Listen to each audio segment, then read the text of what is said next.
Hello YouTube, I'm Vince White. I'm an employment attorney. On this channel, we answer publicly posted questions from YouTube users, getting folks the answers they need from an employment attorney. Alright, I think that's better. We have a question here from YouTube user Viral Shedding Zombie. It's more than a question, it was a bit of a back and forth, and you're about to see me go to bat. Go to bat for defense counsel in this field. Can you believe it? It's shocking. It's gonna be savage. All right. I will read the question into the record right now. Viral Shedding Zombie 5324 said, "Why do attorneys feel they deserve $1,600 per hour for their billable work?" Which I believe he's referencing. Often defense counsel will bill at $1,600 an hour in this field. I know quite a few who do. And I responded, why do defense attorneys think they deserve $1,600 per hour for their work? Because the work they do is sufficiently complex and difficult that so few people complete it with a high percentage rate of success that employers seeking counsel are forced to repetitively hire the same firms over and over and over again. And those firms are busy. And those firms can't just hire anyone as an attorney due to the aforementioned issue of few people being able to do this work. So those firms raise their rates instead of hiring more attorneys in the hopes of keeping their caseload manageably sized by becoming wildly expensive. And I thought, Viral Shedding Zombie came back at me and had a good argument. He or she said, a physician or surgeon can expect to earn around $300 per hour. I don't know if that's true. It could be. Based on annual earnings of about $600K per year. Now, there's definitely a lot of medical professionals that earn a lot less than $600K per year. But for surgeons, certainly possible. Viral Shedding Zombie goes on. The surgeon is literally saving lives every day. Agreed.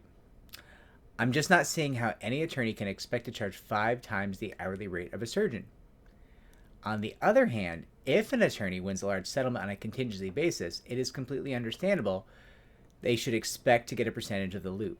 So, Viral Shedding Zombie, I appreciate you saying that contingency attorneys, such as myself, deserve what we get. I appreciate that. Thank you. Heart. I love you. So then that post from Viral Shedding Zombie got a couple of replies. A HM Robert 7016 said, surgeons don't usually own the operating theater or the hospital and don't pay the nurses and the admin staff themselves. Lawyers that charge $1,600 an hour aren't pocketing $1,600 an hour any more than a surgeon pockets $100,000 after a double bypass, even if the hospital bills $100K. Yeah, great point, HM Robert. Those defense firms, they're going to have tons of attorneys who are not all billing on every single case. They're going to have paraprofessionals, they're going to have rent, they're going to have expenses, 401ks, health insurance. They got to provide this huge amount of overhead they got to carry, right? So there's a lot that goes into running that operation, and HM Robert makes that argument. I thought it was a tremendous argument. Now, I also responded to Viral Shedding Zombie, where I said, well, I fear you may be comparing apples to Oompa Loompas. And to be clear, I'm referencing the fictional characters Oompa Loompas, which are like another species or something. Like, it's not, I don't know what anyone might try to make that into. It's another fictional species, all right? Just another sentient being of like a humanoid format, but not whatever. Anyways, so back to what I said. Well, I fear you may be comparing apples to Oompa Loompas. A general surgeon might only be able to command $300 per hour. But most people who are trained as general surgeons are capable of carrying out general surgery. I think that's probably true. I think most people who get through med school as a surgical concentration get out of med school capable of carrying out surgery, right? Performing general surgery. But I go on. Now, if you take as your hypothetical instead a surgeon who is trained to carry out a single specific high complexity, high risk field of surgery, and you stipulate that due to the unpleasant and complex nature of that field of surgery, only perhaps 1 out of 10 people trained in it actually succeed in routinely carrying out that surgery, then add one additional layer saying that generally speaking, the people who do succeed in that field of surgery, for at least a time, have an extraordinarily high burnout rate.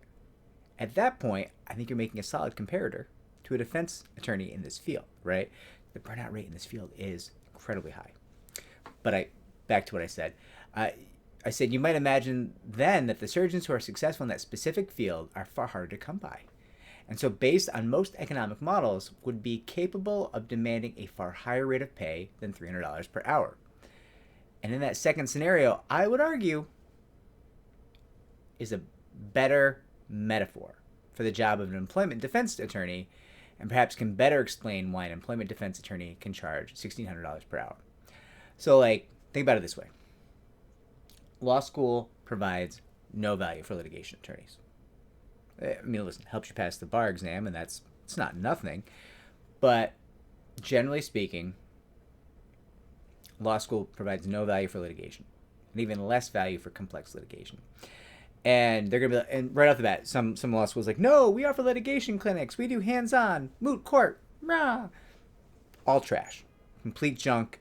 You're gonna be doing an apprenticeship at a law firm that does this for a living, learning how to do the basics from scratch. And nothing listen, you can't get, let's face the fact, you can't get a law professor who's any good. It's not going to work, because law professor jobs don't pay as well as high-end attorney jobs. So you're in a field where those who can't teach. We'll go a step further. Those who can't and have a fancy degree, they teach. And there's exceptions to this. I had amazing professors. I had an amazing professor for securities compliance, right? Man, did great things for me, helped me get my job, would do practice interviews with me, spent time on me, great, tremendous human being, right? There's always exceptions. Amazing career before he went into teaching. He just had a passion for teaching, right? Obviously, there's exceptions that prove the rule. But generally speaking, the best of the best attorneys are not going to be in a law school classroom. And law school professors are not going to earn like the best of the best attorneys. So law school does not really provide a lot of value for litigation attorneys. And then we'll go a step further, because it's not really just litigation. You're now in the realm of high-risk, highly complex litigation that goes through federal court primarily.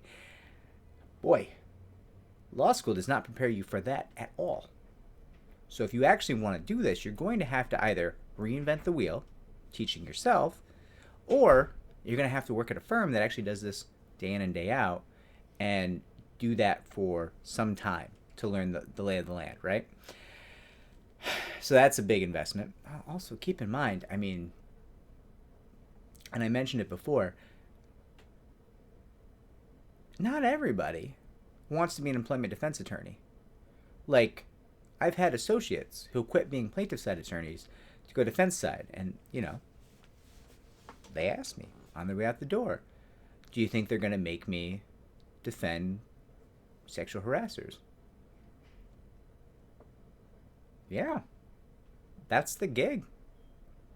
In fact, they're going to make you defend rapists and attempted rapists. That's the job. I don't think that feels great. And they might charge a premium because they're well aware they're doing some pretty questionable things for some pretty questionable people, and they don't feel great about it, right? That's a reality too. Let's face it. And just lastly, they don't last. It's I joke on the channel all the time about defense attorneys all being divorced and being alcoholics, being alone, their kids hate them. These are all nonsense jokes. Defense attorneys can be wonderful, fantastic people, and a few of them are. But it is kind of a hard life, right? Employment litigation as a field, if you look around at the attorneys engaged in this practice on both sides of the aisle, their lives are well funded, but often unpleasant. Like, you look at our lives collectively and you say, well, I don't think I want that at all. It's a reality, right? I mean, it's a thing you think about when you're working this field. Like, why is everybody so messed up? Why is everybody so unhappy? All these suits are so nice. Why is everybody alone? I'm kidding. I'm being facetious here. But listen, they charge it because they can. They charge $1,600 an hour to defend employment cases because there's only probably 20 firms that can actually defend any really big Fortune 500 size employer. Realistically, in the U.S., there's probably 20 firms. You could argue 40. I wouldn't agree, but you can make an argument, right? So there's not enough firms, and those firms don't have enough people.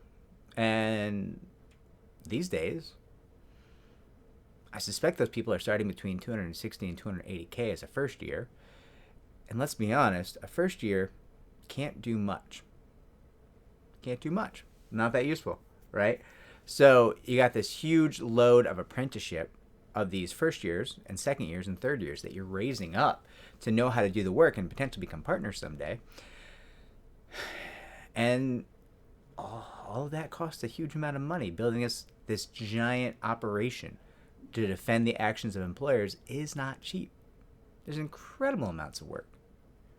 There's incredible amounts of effort. There's incredible amounts of expense that go into building that operation. And if you want the best of the best, you're probably going to have to pay for it. But again, all of this is about defense attorneys. I want to reiterate, attorneys on the plaintiff side generally do not charge by the hour. That is generally not the case, and you don't have to pay them by the hour. Generally, it's on a contingency basis, or at least a hybrid where they charge something up front or charge a contingency on the back. Something up front and charge a contingency on the back end, right? So don't be dissuaded. Don't watch this video and say, oh my God, employment attorneys charge $1,600 an hour. How am I going to bring my case? That's probably not going to impact you. It's probably not going to impact you. Okay? Anyways, I wish you great luck in all endeavors. Vital Shedding Zombie. I know we probably don't agree, and that's okay. I don't really have a horse in this race. I'm just saying it makes sense. If you're going to hire somebody to try and fight me off, you might as well spend a little extra coin. See if you could actually make a real run at it. Like, subscribe, comment down below. Take care, everybody.